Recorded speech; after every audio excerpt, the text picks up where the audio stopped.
Bonjour. Alors nous avons ici une table ronde qui débute sur le thème de l'innovation ouverte. On a appris d'emblée une règle du jeu, c'est que chaque orateur, l'un après l'autre, quand il aura à intervenir, va, pour la première fois, devra se présenter en quelques phrases. Alors, Pardon, plus près? Mais là, c'est trop fort, là, non? Bon. Donc, mon nom est Jacques Schmitt. Moi, je suis un vieux de la vieille. J'ai fait la moitié d'une carrière au CNRS et dans l'enseignement. Et puis ensuite, je suis passé dans l'industrie, où j'ai fait une deuxième bout de carrière. J'ai terminé directeur scientifique d'un groupe suisse qui travaillait dans la high-tech, dans les machines pour les semi-conducteurs et ces choses-là. Et puis, je suis en ce moment en train de vivoter une troisième carrière où je fais du conseil et de l'enseignement sur l'innovation et les brevets dans différents organismes. Donc, nous allons parler d'innovation et d'innovation ouverte. Et l'idée, c'est de vous donner une sorte de définition. Cette définition est à géométrie variable suivant les orateurs, mais bon an, mal an, elle implique un changement d'approche de la problématique de l'innovation pour les entreprises, où elles essayent non pas de résoudre le problème à la maison, mais de le résoudre en interaction avec l'extérieur et en interaction de type partenariat, c'est-à-dire qu'il y a partage du projet d'innovation, de certains éléments du projet d'innovation, aussi partage des risques, partage des bénéfices. Donc il y a un véritable partenariat qui doit s'établir autour d'un projet d'innovation. Bien sûr, il y a énormément de variations, mais c'est un changement de conception pour les dirigeants d'une entreprise qui est très important et qui demande un changement de mentalité assez profond. On va voir par l'exemple de différentes facettes de ce dont je vous parle. Le premier point que j'ai choisi d'illustrer moi-même est celui de la rapidité. Pourquoi est-ce que l'open innovation, l'innovation ouverte, est intéressante? Eh bien, souvent, elle fait gagner du temps. Parce que vous n'avez pas besoin, si vous alliez à quelqu'un qui a déjà les divisions pour attaquer sur le front, vous allez gagner du temps au lieu de faire une mobilisation générale dans votre entreprise et d'apprendre des techniques et des choses comme ça. Alors, l'exemple classique, mais je vais le rappeler pour ceux qui ne le connaissent pas, c'est celui de iPod, qui a été développé en 8 mois par Apple. Et l'histoire commence par un coup de sonnette à la porte d'Apple d'un dénommé Tony Fadell, un jeune qui avait un peu roulé sa bosse et qui avait une petite boîte de consulting sur les problèmes de médias portables. Et il est venu avec une idée et on l'a reçu, on l'a écouté et il a expliqué son histoire. Et finalement, il y a un dirigeant d'Apple qui lui a dit « Écoute, c'est pas mal votre truc, mais on attend d'être convaincu, vous revenez dans 2 semaines avec un dossier complet. » Inutile de vous dire que Fadell n'a pas dormi pendant 15 jours, et il est revenu avec un dossier complet, et là, grosse réunion, et il y a Steve Jobs. Et la décision se fait immédiatement, on y va. Et le lendemain, Fadell est embauché à Apple avec une équipe de 30 personnes. Et sa mission, c'est de faire le produit aussi vite que possible, en trouvant tous les partenariats possibles et imaginables. Bien sûr, il est assisté. Et le iPod sera fait avec 5 sociétés qui travaillent ensemble. Alors bien sûr, il y a celles qui fabriquent les chips qui seront à l'intérieur. C'est Toshiba. Il y a une société qui fait le système qui s'appelle Portal, et qui est d'ailleurs une société qui fait une alliance et qui vend l'appareil fini à Apple en exclusif et qui a calculé sa marge pour cette vente. Alors Apple se garde la partie cosmétique et la partie GUI, c'est-à-dire l'interaction, le software d'interaction. Il y a aussi une boîte qui va chasser les vendeurs de musique pour signer des contrats, etc. Donc c'est toute une opération. Et puis finalement, l'objet est lancé après 8 mois. Eh bien, imaginez si vous aviez à faire ça tout seul à la maison, même en étant un gros groupe, c'est mission impossible. Donc on gagne de la vitesse. Et je rappelle que la vitesse en termes de compétition dans le monde de l'innovation, c'est certainement le paramètre le plus solide. Ça vous défend contre l'ennemi beaucoup mieux que les brevets ou toute autre chose comme ça. C'est la vitesse, le paramètre clé dans l'exclusivité en innovation. Bon, alors maintenant on va parler donc de la définition de l'innovation et de certains paramètres très importants qui sont fondamentaux pour la compréhension du pourquoi de l'Open Innovation. Et donc je vais passer la parole à Jérôme Billet qui va se présenter, et nous raconter une histoire où l'Open Innovation est au travail. Merci. Bonjour à toutes et à tous. Donc Jérôme Billet, je suis le délégué général de l'ASRC, l'association des sociétés de recherche sous contrat. Alors j'en profite pour faire un petit sondage. Qui connaît l'ASRC dans la salle? On a encore un peu de boulot, donc. C'est la conclusion de la journée, j'en tirerai conséquence. Donc l'ASRC, en fait, nous on est une fédération professionnelle qui regroupe des sociétés qui ont pour activité principale de faire des prestations de recherche et développement pour le compte d'entreprises industrielles. Voilà. Alors pour témoigner sur cette logique d'Open Innovation, alors c'est un peu dans l'ADN de nos adhérents. Donc on était déjà dans cette approche-là depuis 30 ans. On n'appelait pas forcément ça Open Innovation. Il y a aussi des courants de pensée, il y a des mots qu'on met sur des pratiques sur lesquels on appelait ça innovation, on n'appelait pas forcément ça Open Innovation.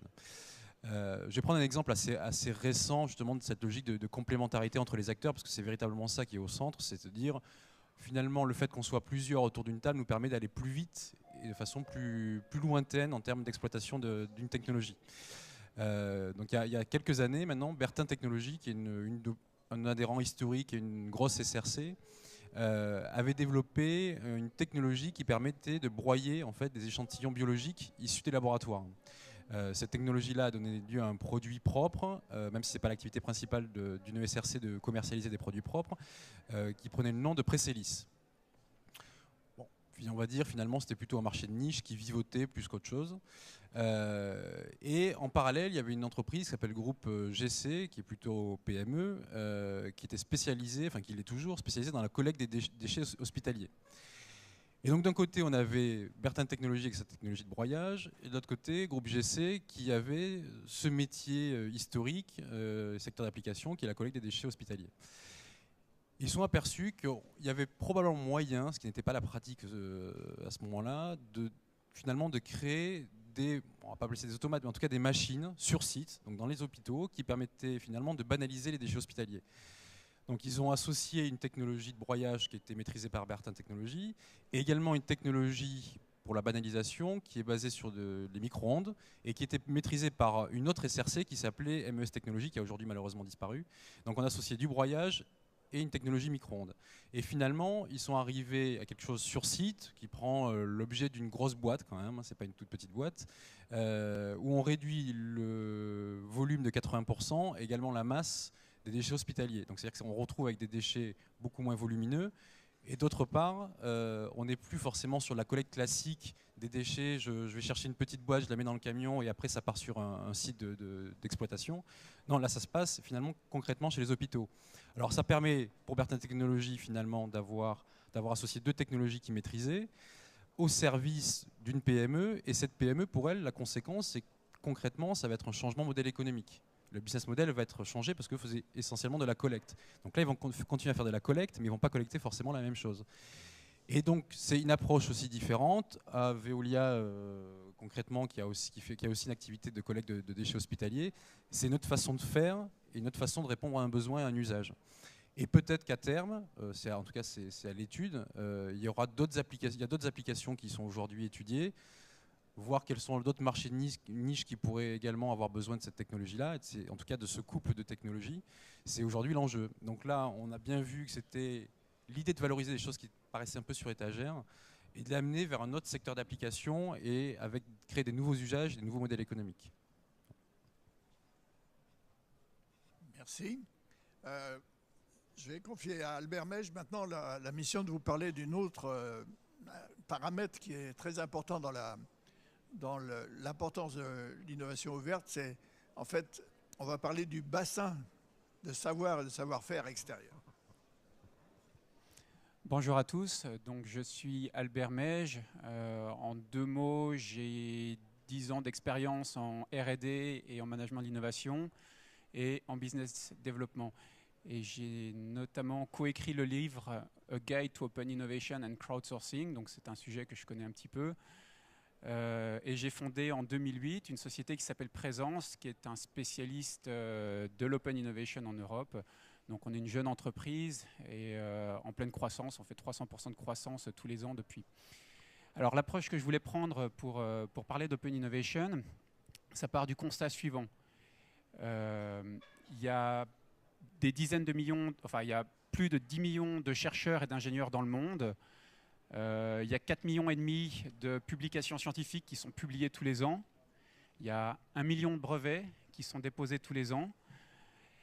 Ce qui représente 30 ou 40 millions, une bibliothèque de 30 ou 40 millions de publications scientifiques au niveau mondial.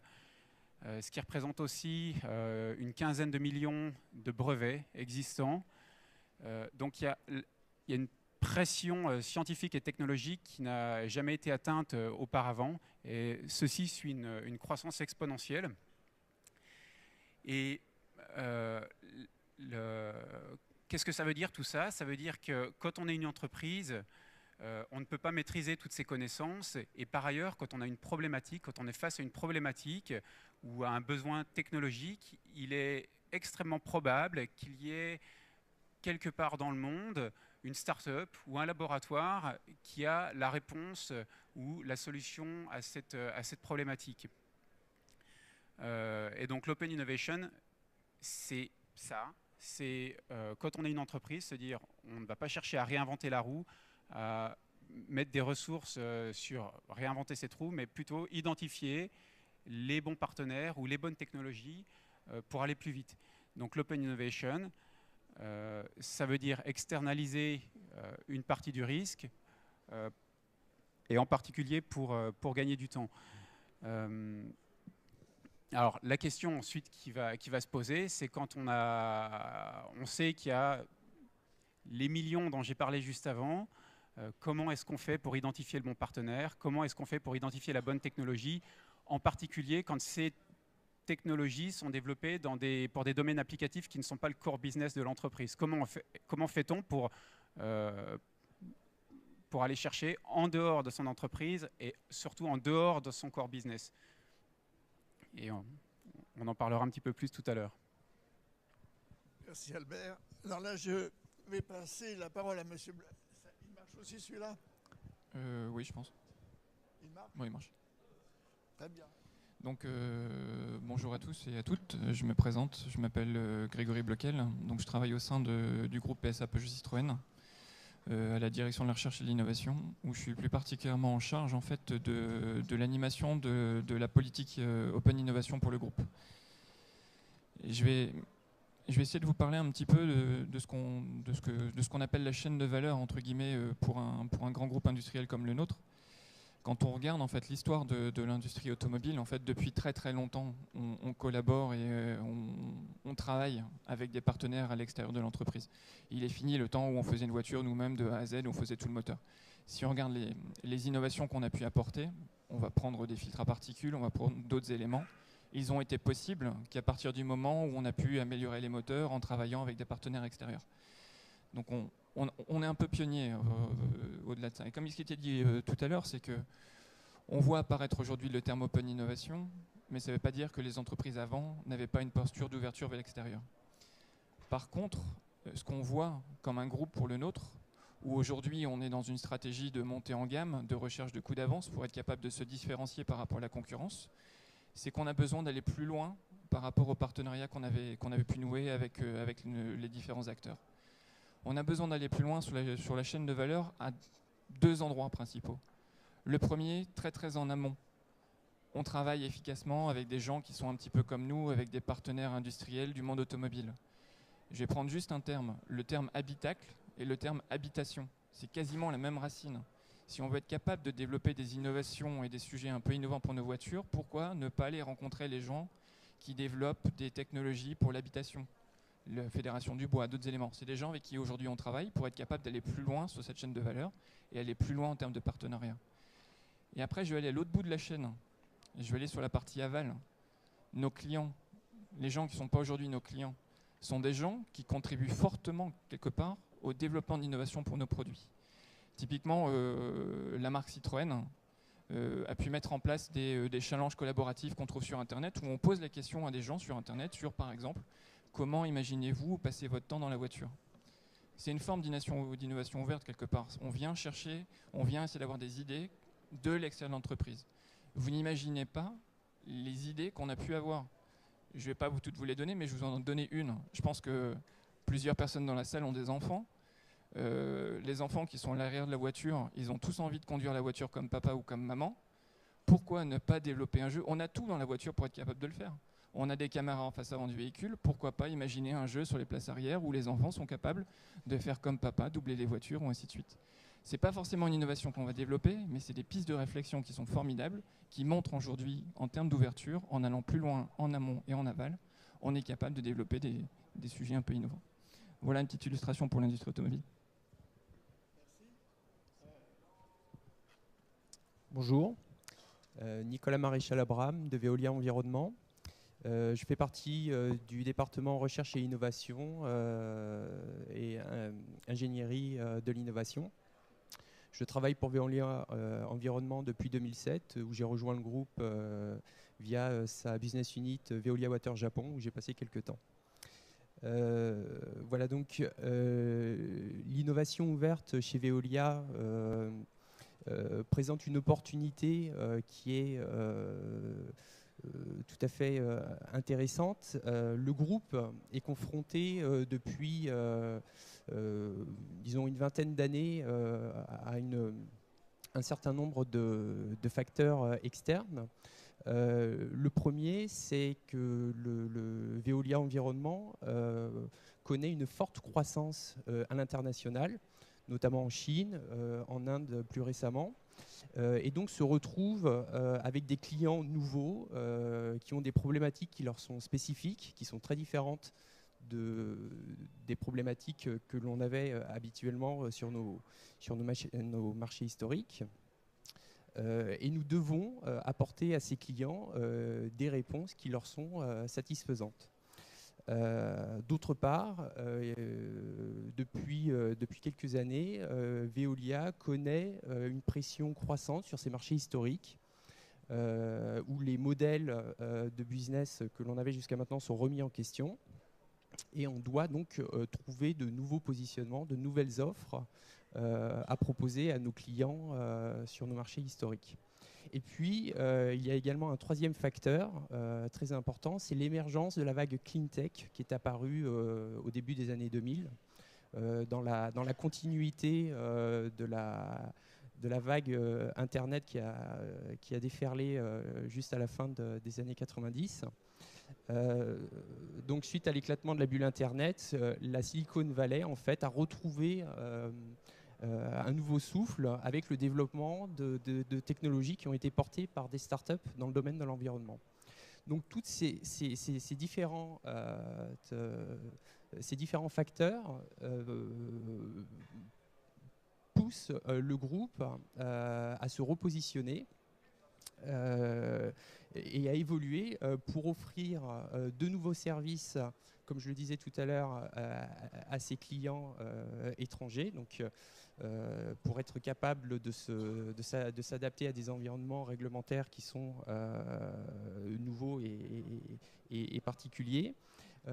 Également, de réfléchir pour pouvoir proposer des modèles économiques qui sont nouveaux. Alors, par exemple, à New York, Veolia Water North America a conclu un contrat avec la ville de New York sur lequel ce n'est plus un contrat à l'ancienne où on est rémunéré sur le volume d'eau produite ou traitée, mais on vient conseiller les collectivités locales qui sont en régie de façon à améliorer leur performance environnementale, à améliorer leur performance opérationnelle. Et Veolia partage et les risques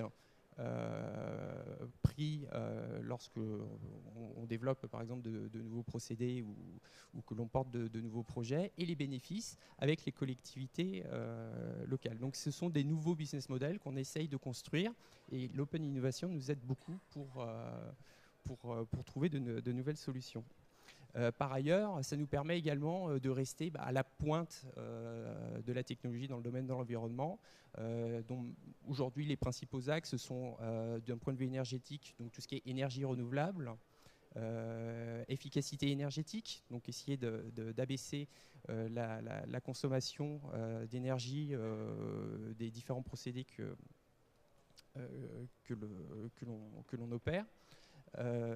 Et également l'empreinte carbone, et puis augmenter le recyclage des matériaux, de l'eau, de façon à réduire la pression sur les ressources naturelles. Voilà. Je prends celui-là. Merci. Bien entendu, vous pouvez sauter sur les orateurs à la sortie si il y a un point qui vous a intéressé vivement. Là, on va changer un petit peu de thème. Enfin, on ne va pas changer. On va toujours parler d'innovation verte, mais on va parler de la problématique de la transition de l'état ancien, qui était l'innovation dite fermée, qui se passait dans la forteresse du laboratoire interne de la société, et l'innovation ouverte. En fait, il faut être bien conscient que cette transition n'est pas aussi brutale qu'elle l'a été dans les mentalités. C'est-à-dire, un jour, il y a quelqu'un qui a écrit un bouquin qui s'appelle Open Innovation, et tout le monde s'est mis à mettre un nom sur la chose, mais en fait, il y avait des gens qui faisaient ça bien avant, comme M. Jourdain faisait de la prose. En particulier, on a parlé tout à l'heure de l'industrie automobile, qui, à cause de la fragmentation de sa chaîne de valeur, a dû travailler en collaboration très vite. Mais d'une manière générale, la tendance, c'est que les petites sociétés sont forcées de faire l'open innovation, ils n'ont pas d'autre choix. Par contre, les gros groupes, quelquefois, ont de grosses difficultés à changer de modèle. Et je voudrais donner l'exemple, parce qu'il était spectaculaire, de Philips. Alors, d'une manière générale, la mentalité ne peut changer vraiment qu'en venant du haut. C'est une décision des dirigeants parce que ça change presque le modèle de pensée à l'intérieur de la société. Donc il faut vraiment que ça vienne de très haut et de très fort. Et ça a été organisé par la direction de Philips, presque comme Mao Tse-tung a organisé la révolution culturelle. C'est-à-dire ils ont fait quelque chose d'énorme. Et le plus spectaculaire est intéressant parce qu'il était symbolique en même temps. Ça a changé la ville d'Eindhoven. Eindhoven, c'est le centre historique de Philips. Et Eindhoven, c'était un gros centre de recherche avec 3 barbelés autour et des postes de garde. Et puis la ville avait petit à petit poussé autour, et il y avait cet énorme truc en plein milieu de la ville qui rendait les parcours très difficiles, etc. Et puis la direction a décidé de changer tout ça. Et ils ont ouvert, ils ont fait un campus ouvert. Ils ont installé des cafétérias, des garderies, des start-up, etc. Et la ville d'Eindhoven a changé. Et en fait, ce changement urbanistique a probablement eu plus d'impact que tous les discours de la direction sur le changement de mentalité des gens à l'intérieur du groupe. Ils ont compris le message et ça a marché très bien. C'est pour vous dire que cette transition est quelque chose de difficile quelquefois. Et plus le groupe est grand, moins il a senti l'urgence du passage à un nouveau mode de fonctionnement, et donc plus la transition est difficile en vérité. Alors nous allons parler un petit peu de ça. Et un des thèmes qui est une barrière assez importante au mécanisme de l'open innovation, c'est celui du secret. Et Albert va nous parler de ça. Merci. Donc effectivement, le thème dont je vais parler maintenant, ça va être celui de la propriété intellectuelle. Donc vous allez vous mettre quelques instants dans la peau du dirigeant de la société Normandia, et vous imaginez que vous êtes à la recherche d'une technologie révolutionnaire pour couper le beurre.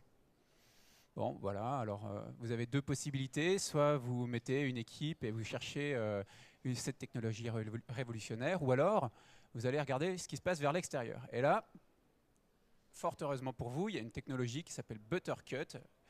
C'est la société qui s'appelle Buttercut, et cette société a développé technologie absolument révolutionnaire pour couper le beurre, ça va beaucoup plus vite, c'est absolument fantastique. Et le petit souci qui se passe, c'est que cette technologie, pour l'instant, elle n'est pas encore brevetée. Mais malgré tout, vous, Normandia, vous avez envie d'acheter peut-être cette technologie. Donc vous aimeriez en savoir un tout petit peu plus sur cette technologie. Donc vous contactez le dirigeant de la start-up Buttercut et vous avez envie de connaître un petit peu plus de détails sur cette technologie. Alors là, on est face à un paradoxe qui a été décrit initialement par l'économiste Arrow, qui est le suivant. Vous voulez savoir, vous voulez avoir accès à de la connaissance pour peut-être l'acheter. Alors, le dirigeant de la société Buttercut va se dire, OK, donc si j'explique comment ma technologie fonctionne, je vais nécessairement transférer cette connaissance à la société cliente qui n'aura ensuite plus d'incitation pour acheter la technologie.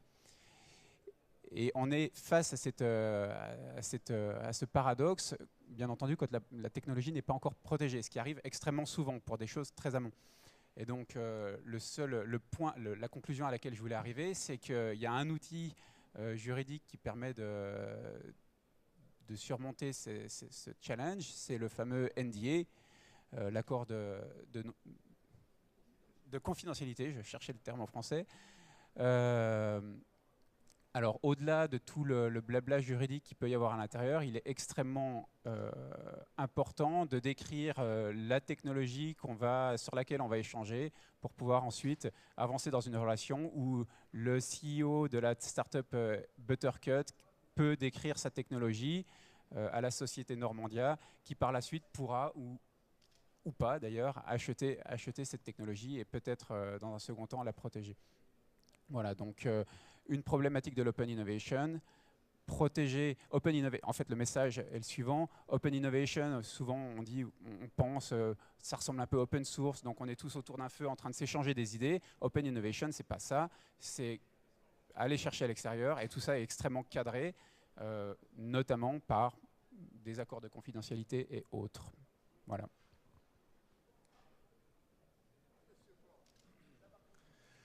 Bonjour, moi je suis Eric Viron, je suis directeur associé au sein du cabinet Bluenove, qui est un cabinet de conseil en management de l'innovation, et nous on est spécialisé uniquement sur l'open innovation, vous l'avez compris, c'est le sujet du jour.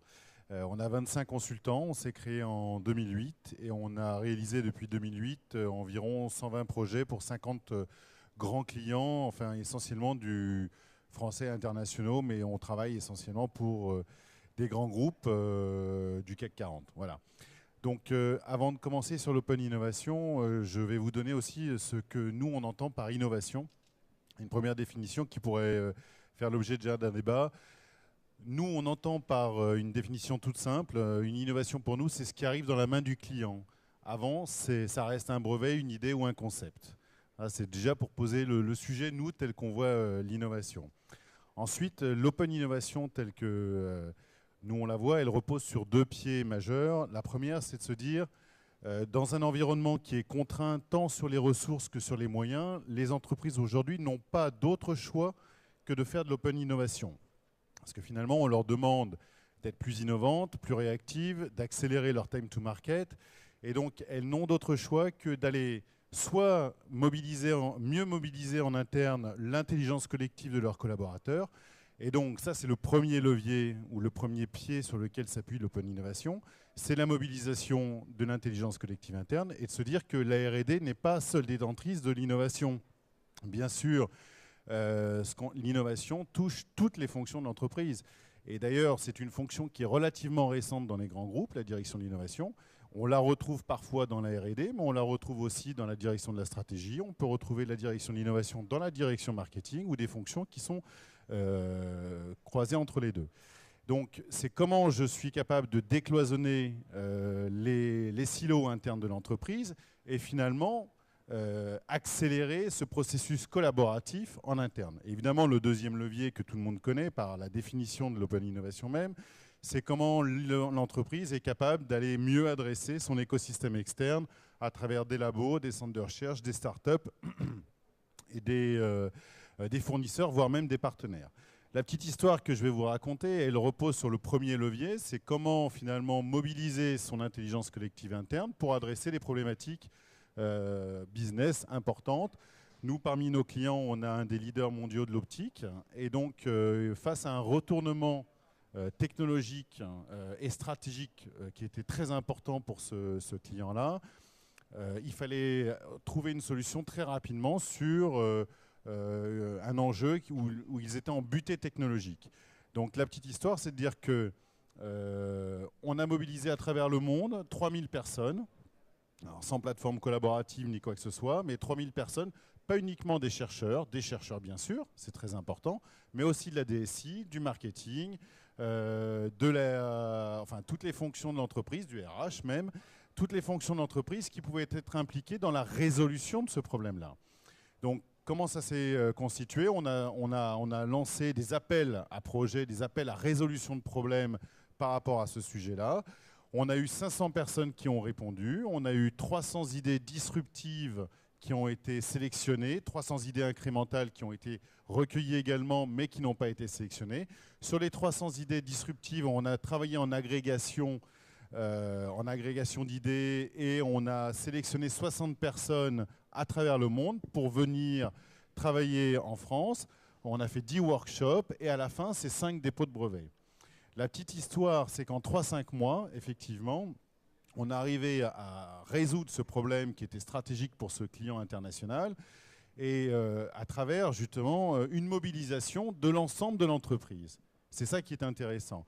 Et ça repose aussi la question du patron, du VP de la R&D de ce grand groupe qui se disait « mais comment ça se fait que ma R&D n'a pas été capable d'aller trouver ces solutions-là » Tout simplement parce qu'à un moment donné, encore une fois, d'un côté, la R&D n'est pas seule détentrice de l'innovation, mais aussi c'est comment on est capable d'aller chercher, de faire atterrir les idées qui sont parfois dont on parle à la machine à café, mais c'est le plus gros problème dans les entreprises, c'est pas finalement les idées qui manquent, c'est comment je traduis les idées en projet. Voilà. Et donc c'est comment je fais atterrir les idées qui traînent aujourd'hui à la machine à café en projet. Et donc c'est ce qu'on a fait un petit peu en tirant, en exploitant toutes ces idées qu'on pouvait avoir à droite, à gauche, à travers l'ensemble de l'entreprise. Voilà. Je vais rebondir un petit peu sur ce qu'il vient de dire juste un petit peu auparavant. Il y a un élément sur lequel moi je me bats un petit peu, c'est que quand on entend Open Innovation, bien souvent les gens imaginent uniquement que toutes les solutions vont venir de l'extérieur de l'entreprise et que l'entreprise dans son sein, les collaborateurs, en fait, quelque part, ils sont juste là pour traiter les affaires courantes et ce qui vient de l'extérieur. En fait, par Open Innovation, quand on vient dire ce qui a été dit tout à l'heure, c'est que le terme Open, c'est aussi Open dans l'entreprise. Vous êtes une petite entreprise, vous êtes quelques collaborateurs, vous avez un gros problème, c'est que vous n'avez pas forcément beaucoup de ressources, mais vous pouvez réunir tout le monde quasiment instantanément pour pouvoir discuter d'un sujet et essayer de trouver une solution. Vous êtes un grand groupe, vous avez plus de ressources qu'une petite entreprise, même si en ce moment c'est un peu compliqué, mais le problème c'est que vous n'arrivez pas à réunir vos collaborateurs pour répondre à un problème. Donc la partie Open Innovation est aussi là pour essayer de faire tomber, comme c'était dit auparavant, les silos dans l'entreprise pour que les gens soient capables de collaborer et travailler ensemble. Dans l'évolution de ce qu'on a pu voir sur cette innovation collaborative, en fait, l'interne de l'entreprise, nous, c'est ce qu'on appelle l'open innovation avec des individus, et les individus, ce sont nos collaborateurs. Il y a longtemps, dans les usines, je reviens tout le temps à mon usine, hein, sur les bords de ligne, on avait des boîtes à idées, l'opérateur avait une bonne idée, il mettait quelque chose dedans, l'idée était appliquée par le manager et on changeait le processus pour aller plus loin. Ça, c'est relativement simple, certes compliqué, mais un peu plus simple. Quand on traite l'innovation, c'est rare quand même que l'idée d'une seule personne soit l'idée du siècle. L'innovation, c'est un peu un sport collectif. Hein. J'aime bien l'analogie entre l'innovation et le rugby, moi, parce que c'est à peu près le même type d'approche, c'est souvent le même chaos, et au final, on a une ligne à les battre. Avec cette approche d'innovation collaborative, on arrive à faire travailler l'ensemble de l'entreprise pour à la fois générer des idées, faire maturer des idées, et déjà, si vous êtes capable de faire ça, vous avez déjà bien progressé. Mais je dirais, vous êtes encore capable d'aller plus loin parce que vous êtes capable d'identifier les bons profils dans l'entreprise pour ensuite mettre en place des projets qui vont plus loin qu'un simple organigramme. C'est-à-dire que nous, on l'a fait il n'y a pas longtemps. On a lancé un challenge, 50 000 personnes dans l'entreprise sur une problématique stratégique pour l'entreprise. On a des idées, on en a beaucoup. peut-être un petit peu trop, c'est aussi un des problèmes, il faut être capable de les trier. Mais ce qu'on a aussi, et la plus grande richesse qu'on a pu sortir, c'est qu'on a identifié des gens, au-delà des directions de la R&D, qui sont pertinents et capables de nous aider à développer ces idées. Donc l'innovation ouverte, c'est des bonnes idées, être capable de les exécuter et puis de les faire grandir, mais aussi trouver les bons collaborateurs pour les travailler. Merci. Donc le message, il est simple, hein, c'est l'innovation ouverte, c'est bien beau, mais il faut d'abord vivre ça à l'intérieur avant de prétendre exceller avec le monde extérieur. Dernier point sur cette transition, qui est un message un témoignage qui nous vient de Veolia. Effectivement. Donc, pour resituer, pour rappeler, Veolia Environnement est un groupe de services. Donc, nous opérons des installations, des process, mais nous n'avons pas à vocation à développer des technologies. Nous ne construisons pas d'appareils, de matériel, etc. Nous assemblons à partir des briques qui sont disponibles sur le marché, différents composants de façon à produire in fine un process qui sera capable de produire de l'eau potable, de traiter des déchets, de recycler les plastiques, etc. Donc ça, c'est le premier point. Le deuxième point, il faut voir que Veolia, de par ses activités, a une implantation locale qui est très très forte. À travers le monde, nos business units sont au contact des différentes entreprises qui travaillent dans leur domaine. Et nos business units locales sont en général très très bien au courant de ce qui se fait dans leur région et connaissent très bien les gens qui font des choses intéressantes, les universités qui poussent, les startups prometteuses, etc. Par contre, l'inconvénient de cette implantation locale, c'est que le groupe Veolia est extrêmement décentralisé. Et donc, une des difficultés que l'on a lorsqu'on essaye de pousser l'open innovation, c'est de faire circuler au sein du groupe ces informations. Donc en général, les bonnes technos ont été déjà identifiées par quelqu'un du groupe à un endroit de la planète, et la personne qui aurait besoin de cette technologie à l'autre bout du monde n'est pas au courant, elle ne sait pas que ça a déjà été reconnu, testé, validé, parfois utilisé. Donc un des points pour réussir l'open innovation, c'est déjà de faciliter la circulation de l'information au sein d'un groupe comme le nôtre. Donc ça passe par des outils informatiques, et ça en général on a un bon retour là-dessus. On a une plateforme en interne qui capitalise toutes les technologies innovantes qui ont été repérées soit par nous-mêmes, soit par des gens de business unit sur place, et on les encourage, lorsqu'on leur présente l'outil, de nous faire des retours d'informations, surtout que leur retour en général est assez pertinent parce que ce sont des gens du métier qui connaissent bien la problématique, et lorsqu'ils nous renvoient un dossier, 9 fois sur 10, c'est un très bon sujet.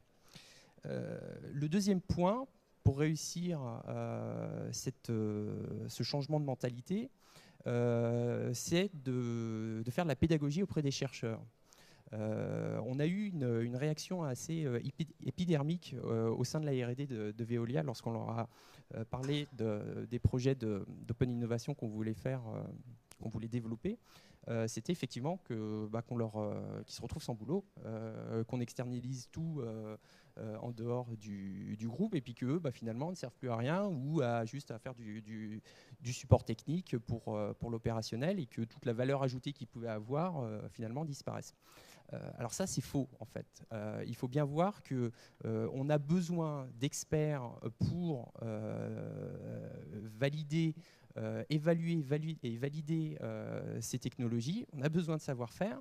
Et puis pour eux, c'est également un moyen c'est une source d'information supplémentaire pour rester à jour sur toutes les tendances, parce qu'ils n'ont pas l'œil partout, et ça leur permet de rester bien au fait des avancées technologiques. Et puis ça leur donne aussi des idées, parce qu'il y a une multitude de sujets qui peut je me dépêche. qui peut les amener à évoluer dans leur métier. Et donc, pour faire vite, il y a un autre point qui est important, c'est qu'avec la multiplicité de ces intervenants externes, nous sommes amenés aussi à passer en étape de contractualisation plus souvent. Et historiquement, lorsque l'on avait des relations entre différents partenaires externes, on commençait à discuter, à faire avancer les projets, puis on passait en étape de contractualisation plus tard, et puis on laissait ça au juridique. Sauf que en open innovation, c'est mieux de faire ça beaucoup plus tôt, et puis pas de passer la patate chaude au service juridique en essayant de se débarrasser du problème, parce que souvent c'est assez ennuyeux. Et donc il est important que les gens du technique, les chercheurs, soient capables de préparer une contractualisation et d'utiliser leur service juridique à bon escient, et de les impliquer pour que le service juridique soit constructif et ne devienne pas un goulot d'étranglement dans le procédé. Voilà. Merci. Bon, maintenant, nous allons passer dans le troisième volet de notre panel, qui est celui des outils et méthodes qu'on peut employer pour pratiquer l'open innovation. Et je passe la parole à mon voisin. Merci. Je vais éviter de vous regarder parce que vous êtes un sacré gardien du temps, donc j'ai peur de me faire gronder si je suis trop bavard. Avant de parler sur la partie outils et méthodes, je voudrais quand même réagir sur ce qui a été dit précédemment. Je me souviens il y a quelques temps, je n'étais pas à la SRC à l'époque, dans une vie antérieure, je faisais du conseil et j'accompagnais un transfert de techno. Donc c'est une entreprise qui cherchait à valoriser une technologie qui avait été développée chez elle. Et donc on a fait un peu le tour du monde, quoi. Concrètement, on allait voir des Estoniens, des Israéliens, etc. Et finalement, ça n'a pas véritablement matché. Et puis quelques mois après, on s'est dit, bon, peut-être qu'on n'a pas pris la bonne approche. Et finalement, le transfert s'est opéré avec une entreprise qui était à 100 mètres d'entreprise. Donc c'est pour dire aussi, effectivement, Open Innovation, on voit le grand, large, etc. C'est pas inintéressant de descendre en bas de chez soi, de regarder qui il y a autour de soi. Et j'ai envie de dire des conventions d'affaires qui ont un ancrage territorial comme ici, ça peut être déjà une première brique dans l'Open Innovation pour ceux qui ne sont pas encore orientés sur l'innovation ouverte.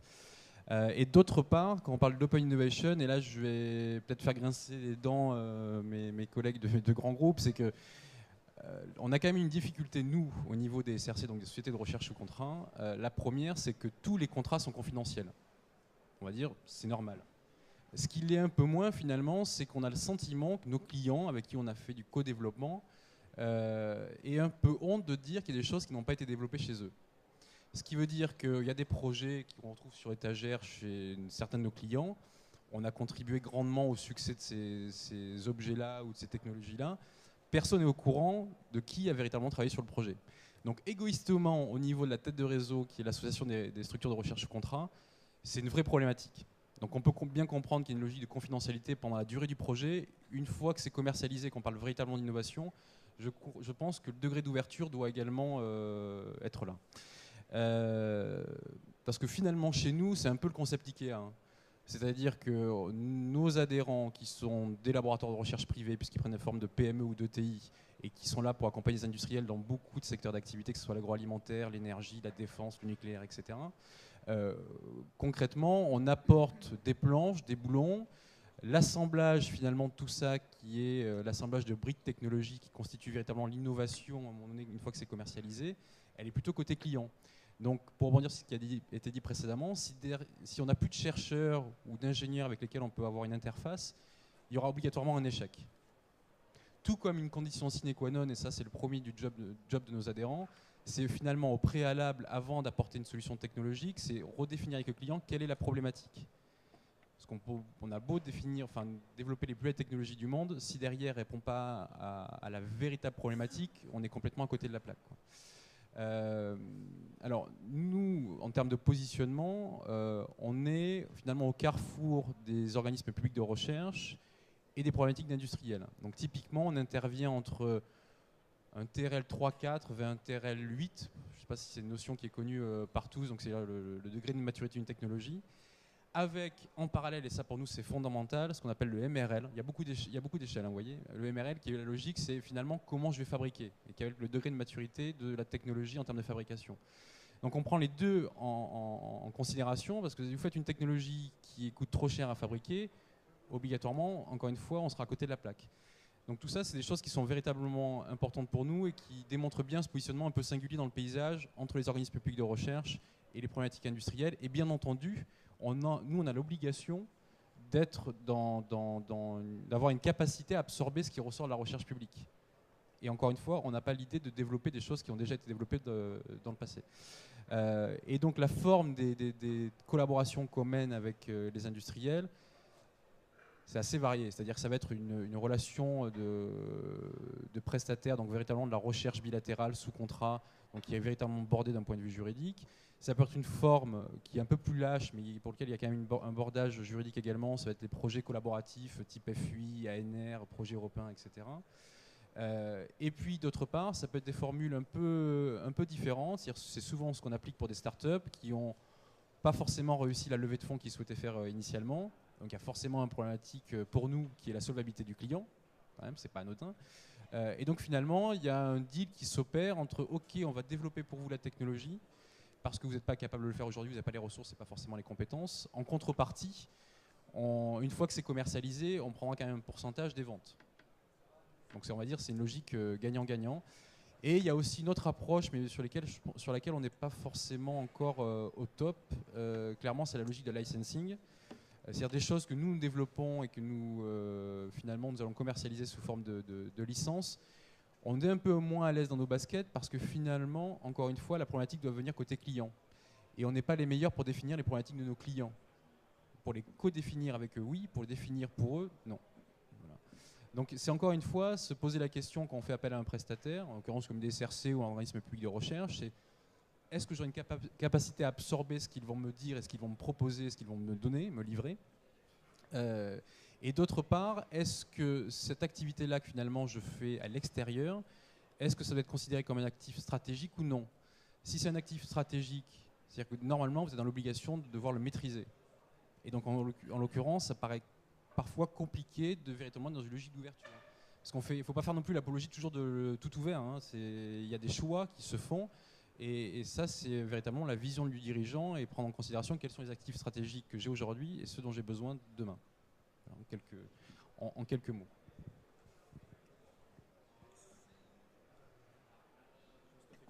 Je suis content.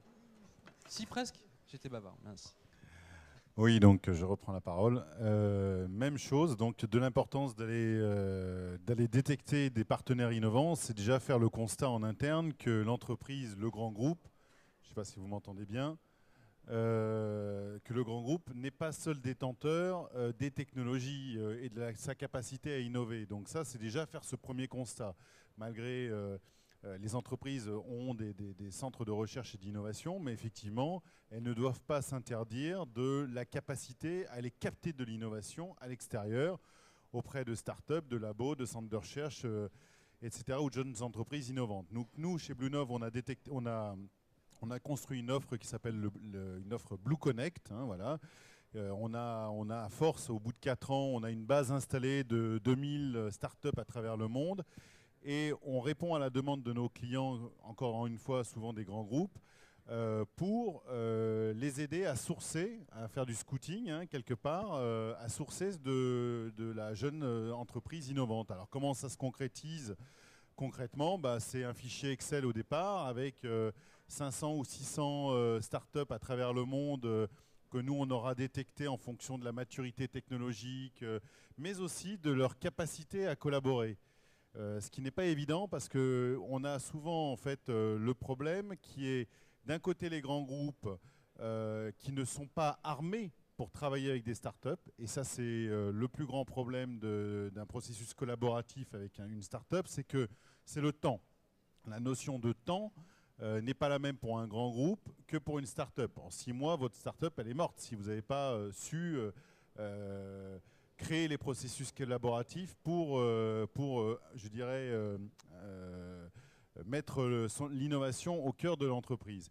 Donc ça se traduit par donc je reviens là-dessus, ça se traduit par un petit fichier Excel de 600 entreprises. Ensuite, à travers des workshops, des travaux d'agrégation et de réduction autour des usages, de la maturité de la techno, etc., on va arriver à une dizaine de cas. Et à la fin, c'est 5 fiches d'entreprises sur lesquelles le grand groupe va pouvoir se dire, ben voilà, ces 5 startups-là représentent un potentiel significatif pour nous, en théorie, encore une fois. Et après, c'est tout le processus collaboratif qu'il faut mettre en place. Alors, comme l'a dit mon collègue juste avant, effectivement, ça peut prendre des formes variées. Les grands groupes peuvent prendre des participations financières à travers des fonds d'investissement corporate qu'on peut aussi amener à constituer avec eux. Mais ça peut être aussi de simples contrats partenariales commerciaux avec la start-up. Juste ce que je voudrais que vous reteniez de l'idée ou de l'illustration du cas, c'est qu'effectivement, c'est moins le fantasme de la détection de la start-up qui est un véritable enjeu que le processus collaboratif entre le grand groupe et la jeune entreprise innovante. Voilà, c'est ça le sens de mes propos.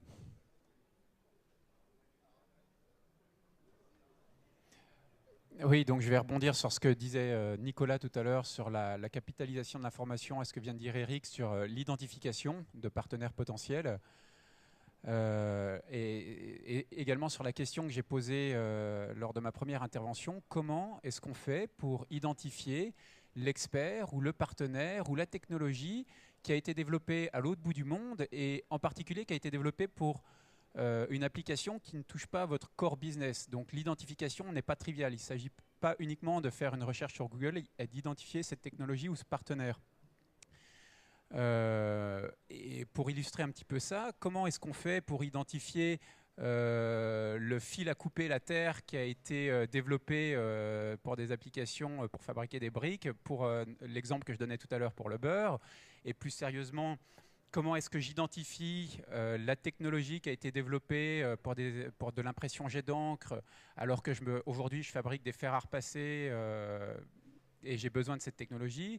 Comment est-ce que je fais pour identifier le professeur dans l'université du Wisconsin qui a développé des outils numériques de simulation de radiation pour la téléphonie mobile, alors que moi je m'intéresse à des applications dans la défense pour des attaques micro-ondes haute puissance. Comment est-ce que je fais pour identifier ces technologies ou ces partenaires a priori non triviaux, donc qui s'intéressent peut-être à la même science ou aux mêmes technologies, mais sur des applications complètement différentes? Alors ce qu'on fait à Présence, donc la société que j'ai fondée, on fait 2 choses. Notre métier est d'organiser l'expertise au niveau mondial et de la rendre disponible. Alors, capitalisation de l'information. Je vous parlais tout à l'heure de dizaines de millions d'experts dans le monde. On a développé un outil qui est branché sur tout un ensemble de sources, donc les publications scientifiques, les brevets, des sites corporate de centres de recherche, etc. Et de manière automatique, on cartographie l'expertise au niveau mondial. Donc c'est un outil. Aujourd'hui, on a 1 200 000 experts dans cette base de données. Et je rebondis sur ce que vient de dire Eric. 1 200 000 experts, c'est très bien, ça fait bling bling, mais ça ne nous dit pas si cet expert est prêt à collaborer avec nous. Et par ailleurs, on ne sait pas encore sur on ne sait pas s'il est prêt à collaborer. Donc ce que l'on vend, ce n'est pas cet outil, mais ce sont des appels à expertise qu'on organise sur la base de cet outil. Et tout l'enjeu va être d'identifier, de qualifier des experts, des technologies de manière non triviale. Donc par exemple, sur des choses qui sont pertinentes pour vous, mais qui sont peut-être sur des domaines applicatifs autres. Et également, dans la qualification, c'est est-ce que cette entité, que ce soit une personne, que ce soit une start-up, que ce soit un laboratoire de recherche, est prêt à collaborer avec vous? Est-ce qu'il peut le faire contractuellement? Est-ce qu'il n'a pas déjà d'autres contraintes contractuelles ou des contraintes temporelles, etc. Donc voilà, il y a un rôle important dans l'Open Innovation de passer par des intermédiaires dont c'est le métier, qui vont accompagner les grands groupes, parce que nous travaillons pour l'instant uniquement avec des grands groupes, dans l'identification de ces partenaires. Merci Albert. Je vais juste faire la transition. On va parler maintenant d'un élément qui est très très important et qui est une problématique qui est, est taquiné par tout le monde. C'est celui des antennes. En fait, dans une entreprise, dans le temps, le patron il s'occupait des clients et des actionnaires. Puis le reste, c'était opérationnel. Il y avait toujours quelqu'un pour gérer les opérations, le sourcing, etc. Et puis on s'aperçoit que maintenant, dans l'Open Innovation, il doit aussi s'occuper des choses sur le côté, c'est-à-dire les partenaires potentiels. Il doit les connaître, développer une relation de confiance, apprendre leur savoir-faire, détecter leur complémentarité. Ce qui demande dans l'entreprise une nouvelle type de veille, qui est celui de surveiller la gauche, la droite, l'avant, l'arrière. C'est ce que j'ai appelé avoir des antennes. Et en fait, bon, il y a 1000 manières de faire ça, et on va discuter certaines d'entre elles. Et M. Blockel va nous en parler. Oui, donc si on veut parler des antennes ou autres, je vais faire un petit peu d'histoire, je vais remonter un peu en arrière. Les Japonais ont été très très forts là-dedans en fait. À l'époque du MITI ou autre, ils avaient des gens capables de se balader dans le monde partout, des scouts ils appelaient ça, pour être capables de trouver des technologies dans les endroits qui marchent bien. Je vais remonter encore plus loin dans l'histoire, parce que je pourrais dire que Christophe Colomb, c'était un des scouts aussi, qui un jour a pris son bateau et est parti pour aller découvrir des choses. Il a cherché l'Inde, il a trouvé l'Amérique. C'est pas grave, il a trouvé quelque chose qui a servi. Le processus, en fait, ou l'idée qui est derrière ces antennes ou derrière ces postes un petit peu avancés, c'est se dire, en fait, ok, on peut faire de la veille devant un ordinateur, de l'intelligence économique, analyser les bases de données financières, et ainsi de suite, trouver la start-up qui va bien et autres. Mais comme ce qui était dit auparavant, tout ce qui est important, c'est la confiance qui va s'installer entre les partenaires pour être capable de travailler ensemble. Et cette confiance-là, elle passe par la présence sur le territoire et sur le terrain. J'ai été marqué il y a quelques années lorsque j'ai visité l'usine de ST Microelectronics à Catane. Au milieu de l'usine, il y a un laboratoire du CNRS italien qui travaille sur les problématiques de ST. Chez nous, chez PSA Peugeot Citroën, on a fait la même chose, c'est-à-dire qu'on a toute une stratégie d'ouverture avec nos laboratoires, des Open Labs que notre directeur scientifique a pu mettre en place. Et on a même été plus loin, on s'est créé notre mini Silicon Valley à nous, où à Lausanne, à l'école polytechnique fédérale de Lausanne, on a des ingénieurs de chez nous qui vivent quotidiennement, qui prennent le café quotidiennement avec les chercheurs, les scientifiques sur place, avec qui on est capable maintenant de mettre en place des projets collaboratifs et ainsi de suite. On a été plus loin de faire de la veille, on a été plus loin d'identifier uniquement sur des bases de données, d'expertise et autres.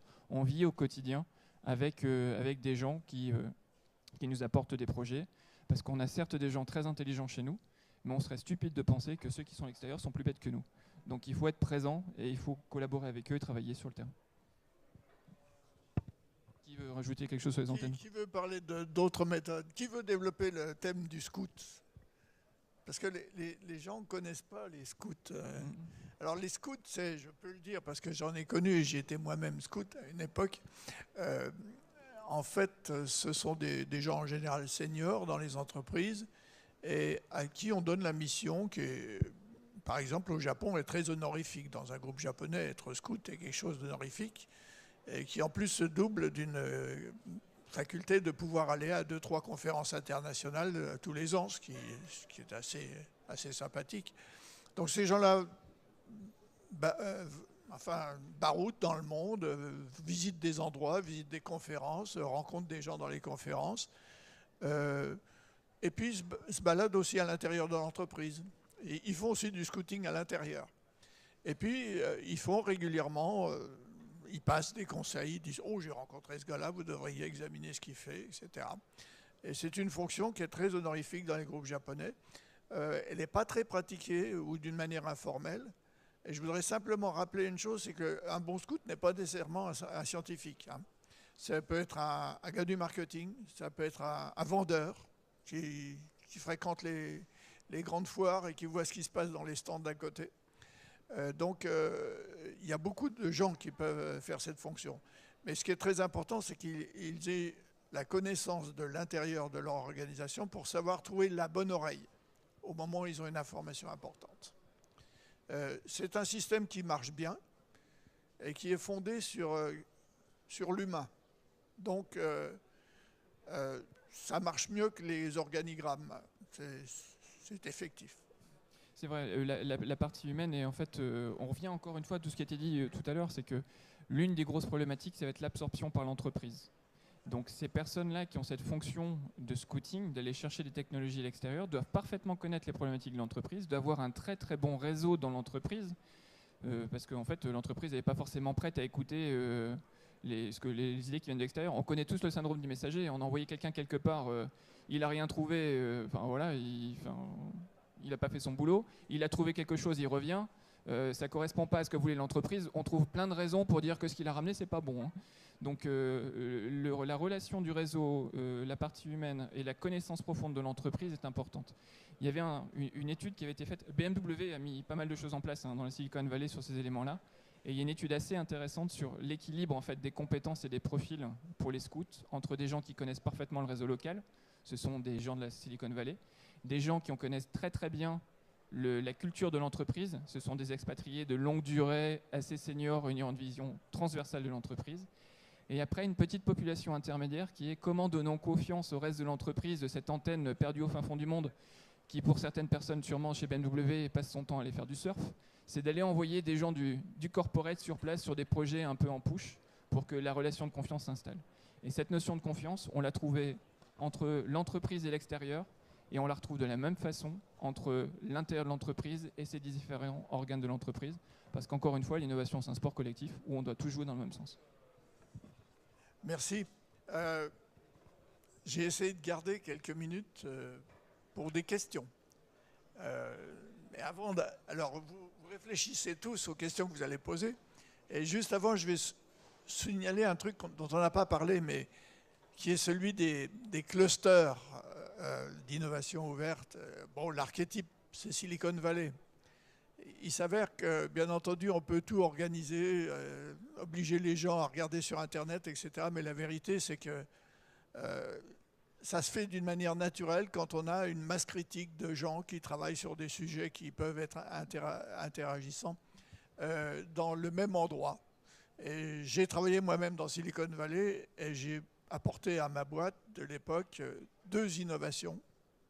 Et une, je l'ai trouvée au bar, en regardant un match de football américain. Et puis mon voisin d'à côté était un gars qui faisait du software et puis qui avait la solution à notre problème. Et une autre fois, c'était en allant chercher mes filles à l'école et j'ai parlé avec le gars qui poireautait avec moi et il nous a trouvé une technologie mécanique pour faire un truc qu'on n'arrivait pas à faire. Bon. Vous voyez, donc les gros clusters comme ça sont extraordinaires parce que, en fait, là encore, pas d'organigramme, pas d'organisation de l'humain et puis ça marche tout seul.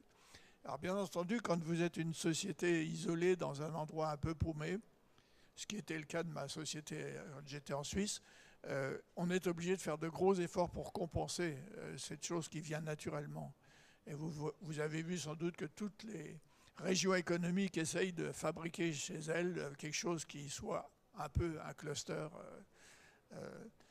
C'est donc quelque chose de très important, qui est informel, mais qui est très important. Bon, des questions maintenant. J'aimerais quand même voir... Ah. Bonjour, vous m'entendez? Non, oui. Marie-Astrid Cavrois-Demier de l'ESIGELEC IRSEM. Donc là, on a des intervenants autour de la table qui appartiennent à des grands groupes et je les remercie parce que c'était très clair sur les méthodes d'application de l'Open Innovation au sein de vos structures. En revanche, j'ai entendu peut-être un peu moins de choses sur les PME et je voulais savoir si quelqu'un pouvait prendre la parole pour expliquer comment est-ce qu'on pouvait aider les PME à appliquer les méthodes de l'Open Innovation. Merci. Alors, moi, je vais essayer de répondre modestement de mon côté. C'est vrai qu'en tant que cabinet conseil, c'est vrai qu'on adresse...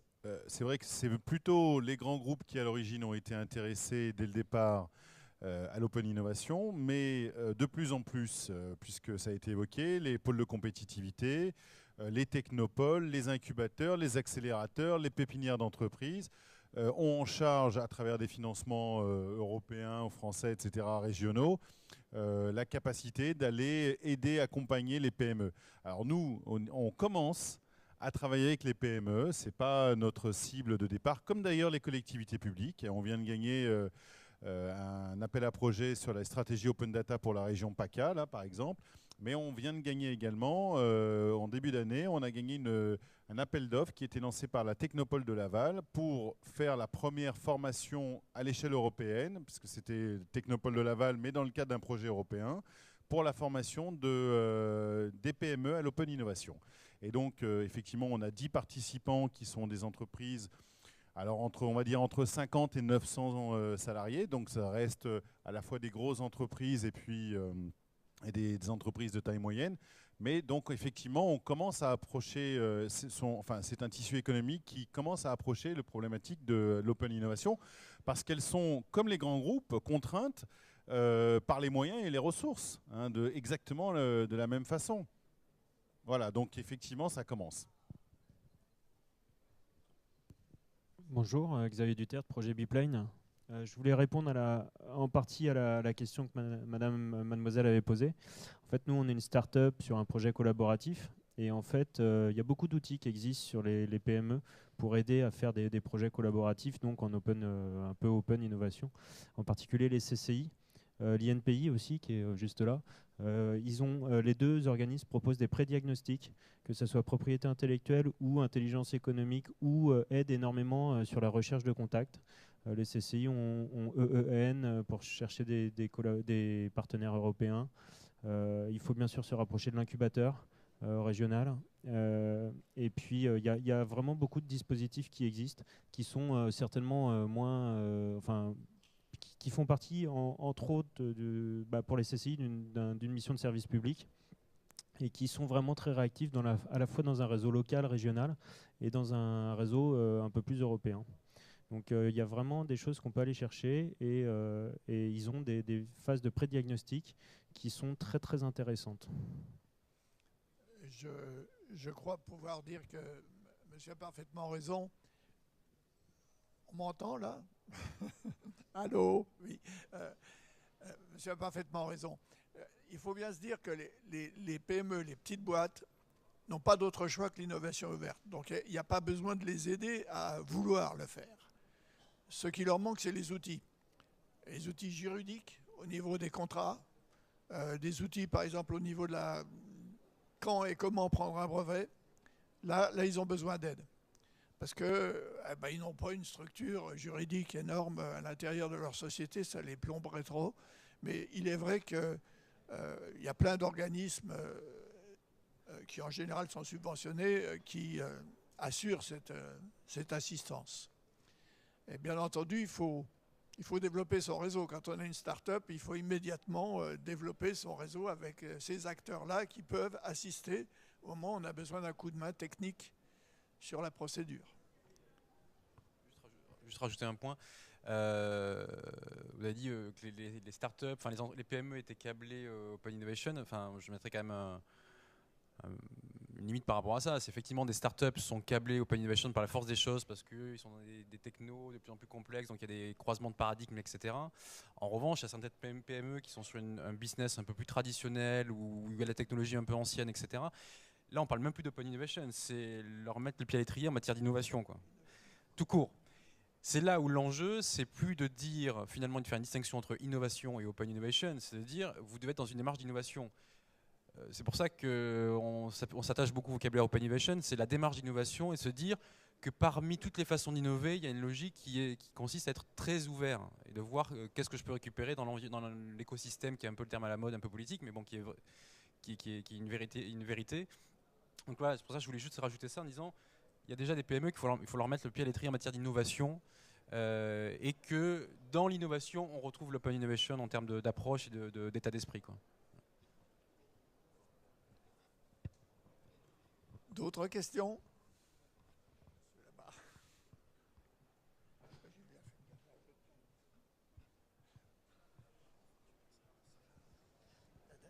Donc Sébastien Blondel, INSA de Rouen, je dirige un projet au titre du réseau CESI UT, groupe INSA et puis Université de Lorraine sur la réponse formation au sens innovation en lien avec l'export.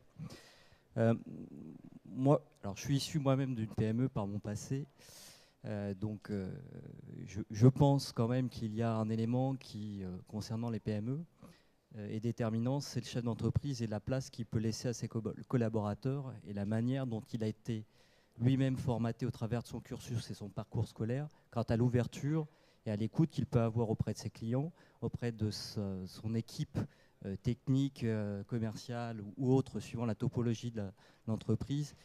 Et d'une certaine manière, en fonction de cette maturité, certains pratiquent sans le savoir l'open innovation, d'autres sont assez fermés, et donc culturellement, il y a quelque chose à faire.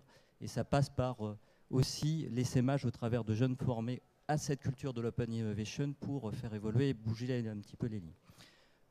C'était en aparté. La question qui m'intéresse et qui me pique depuis tout à l'heure par rapport aux interventions que vous avez faites, c'est que les interventions sur l'open innovation, vous les avez centrées essentiellement sur la technologie.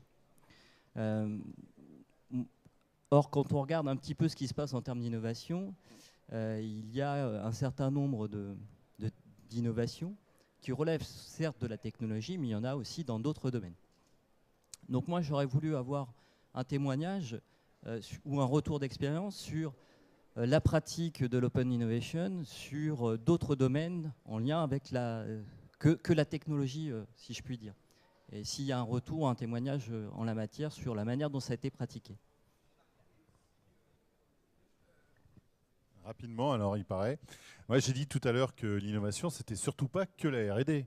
Donc, c'est surtout pas que technologique. Ça peut être effectivement un process innovant, ça peut être un service innovant, etc. Donc, pour vous donner un exemple, nous, on ne travaille pas que pour des directions R&D de grands groupes ou de PME, mais un grand labo pharmaceutique anglo-américain qui, suite à l'affaire Mediator et à des contraintes de compliance pour adresser les professionnels de santé, nous demande d'organiser pour l'ensemble de sa force commerciale un appel à projets innovants.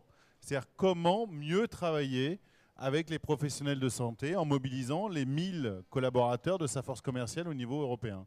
Voilà. Donc voilà un exemple d'innovation dans le processus collaboratif à destination évidemment business et commercial, mais qui n'a rien à voir avec les éléments, enfin pas que technologiques.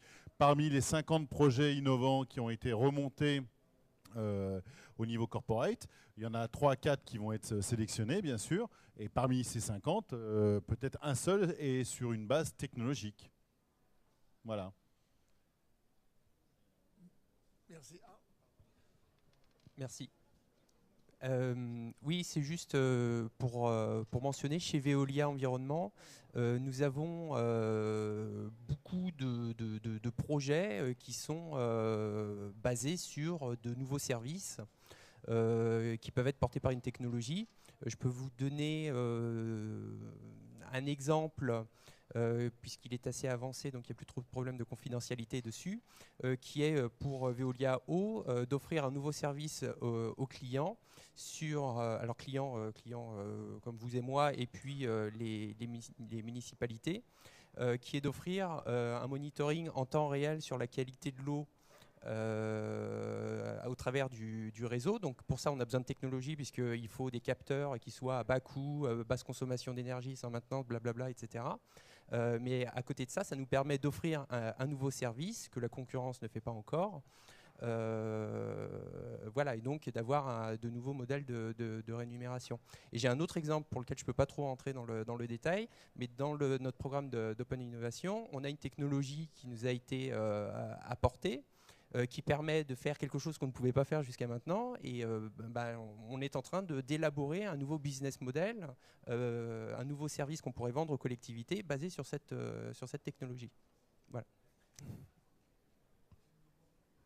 Il y a un autre secteur auquel j'ai contribué un petit peu, qui est celui de l'art et de la mode, qui aussi est extrêmement actif et a de grosses difficultés en fait dans l'open innovation. Enfin, ça dépend des secteurs. Le secteur des médias, par exemple Hollywood, pratique l'open innovation depuis 50 ans.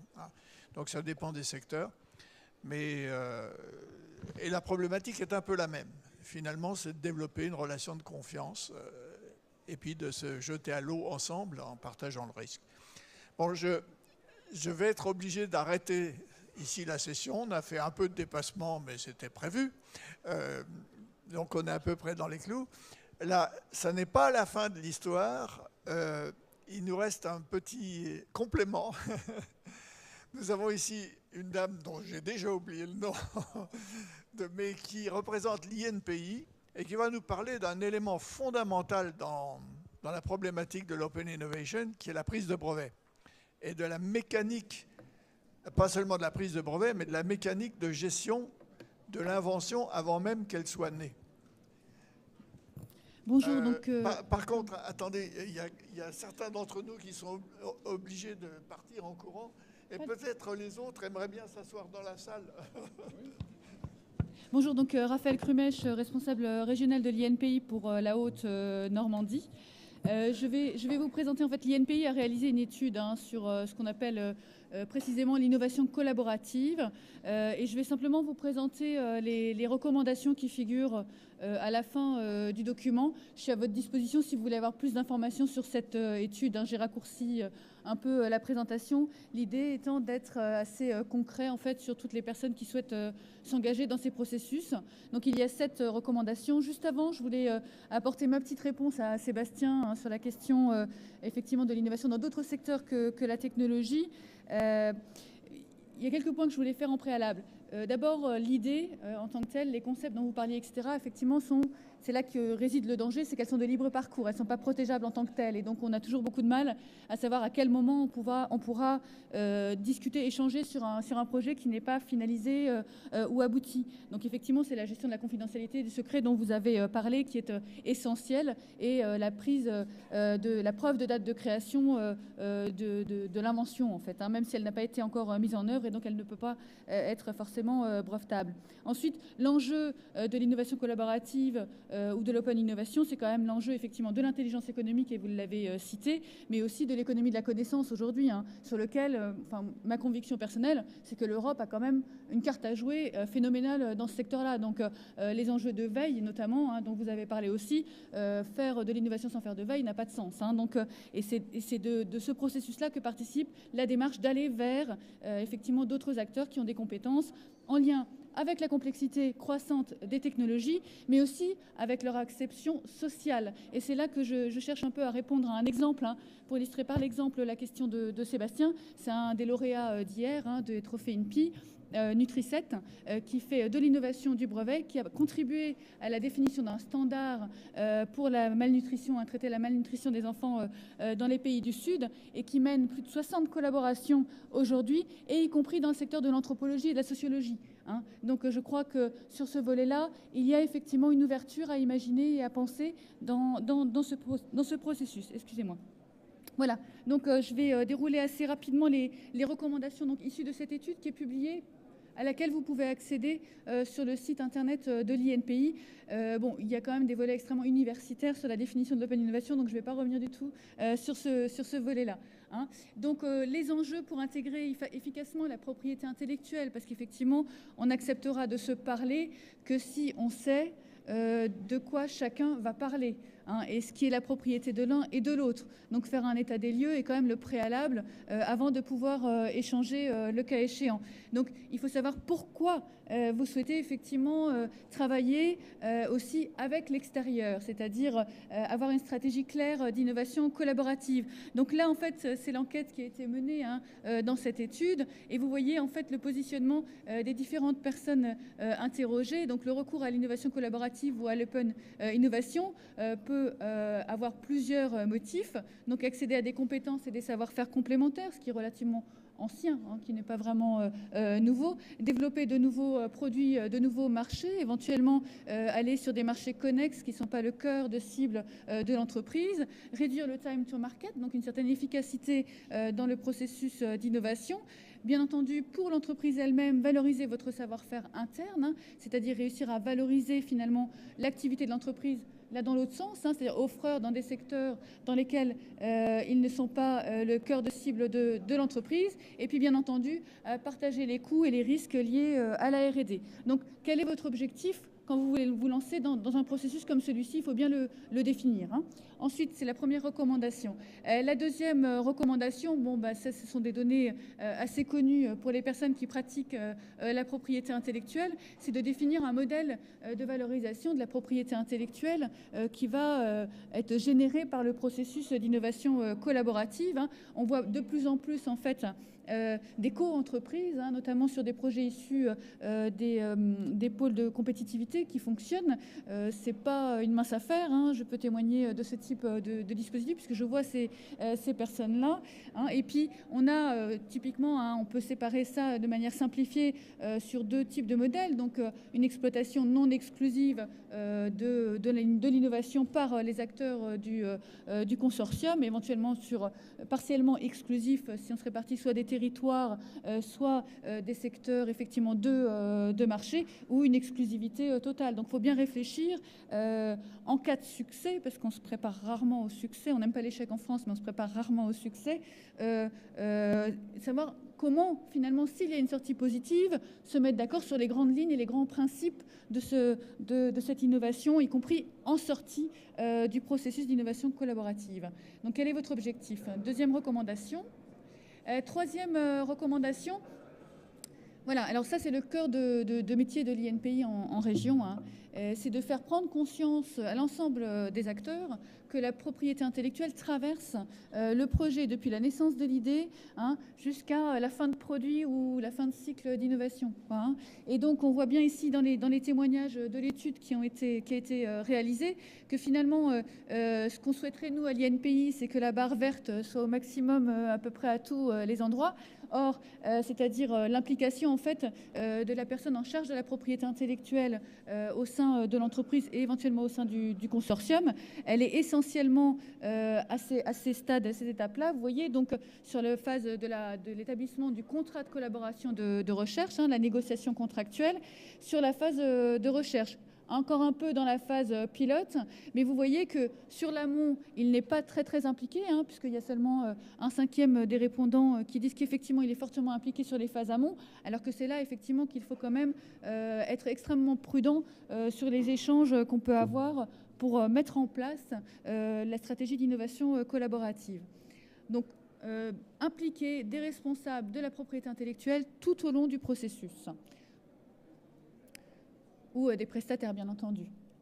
Ensuite, bien entendu, cela signifie aussi qu'en interne dans l'entreprise, et notamment dans les grands groupes, il n'y a que depuis peu de temps que la fonction propriété intellectuelle n'est plus une fonction juridique, mais une fonction stratégique dans les grands groupes. D'accord ? Donc c'est aussi cette question-là de savoir que ce soit les services juridiques, les services commerciaux, les services techniques, les services de R&D, effectivement, il faut qu'il y ait un partage de la culture propriété industrielle et des enjeux associés, notamment.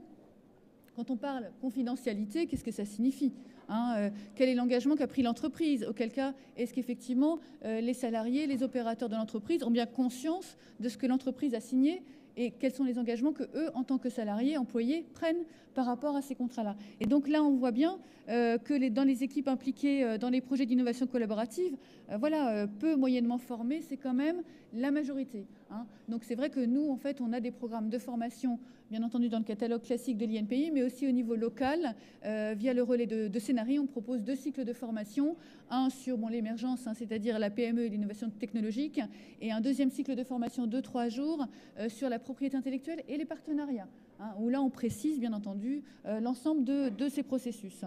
Ensuite, la cinquième recommandation, bon là c'est vraiment la question effectivement de la fonction stratégique de la propriété intellectuelle et de ses enjeux au sein de l'entreprise. Hein. Vous voyez, existe-t-il au sein de votre entreprise une fonction dédiée à la gestion de l'innovation, ici, hein, et à la gestion de l'innovation collaborative?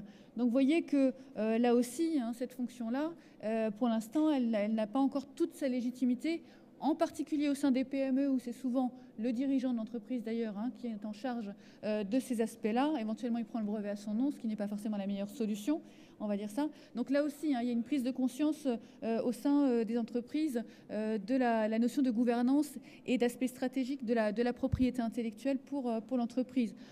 J'ai cité le brevet, mais c'est le cas aussi pour le design industriel, les dessins modèles et les questions de marque et de contrat, bien entendu, ou du droit d'auteur sur les logiciels, etc. Voilà.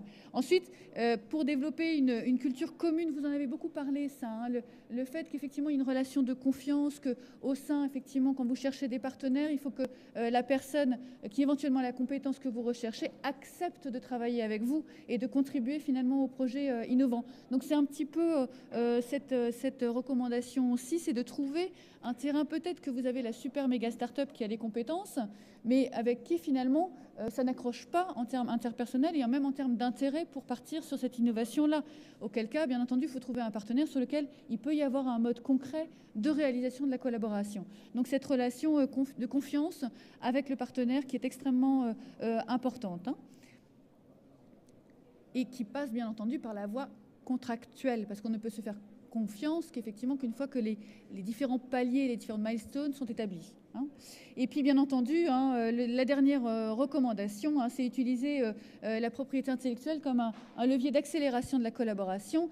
C'est vrai que si vous faites un état des lieux serein de la situation et de la propriété de chacun, que vous identifiez au pas à pas et pendant le déroulé ce qui est partagé et que vous savez en amont, parce que vous avez défini une stratégie d'innovation collaborative, quel va être le sort du processus en cas de succès, alors bien entendu, la propriété intellectuelle va être simplement l'outil qui va vous permettre d'accélérer la mise en œuvre de vos décisions de collaboration. Donc c'est pour ça qu'il faut aussi, au sein du consortium ou de chacun des partenaires, une bonne entente sur les aspects, bien entendu, juridiques, mais aussi stratégiques de la propriété intellectuelle, une bonne communication et une relation de confiance sur les outils aussi. Hein, donc l'API comme moyen de communiquer sur la capacité d'innovation de l'entreprise. Donc c'est à la fois une valorisation vers l'extérieur et la capacité de gérer l'innovation collaborative au sein des partenaires. Voilà, donc j'ai fait court volontairement, hein, puisque je souhaite ne pas vous priver d'un déjeuner. Je vous remercie hein, de m'avoir écouté. C'est un sujet qui est vraiment passionnant et très intéressant. Là, je vous ai donné un tout petit aspect des recommandations de l'INPI en la matière. Je suis à votre disposition sur le salon à mon stand donc cet après-midi et puis bien entendu sur toutes les questions plus précises sur la mise en œuvre du moins de la phase amont mais aussi aval de l'innovation collaborative. Bien entendu, nous avons des outils à votre disposition, une information aussi à votre disposition. Merci de votre écoute.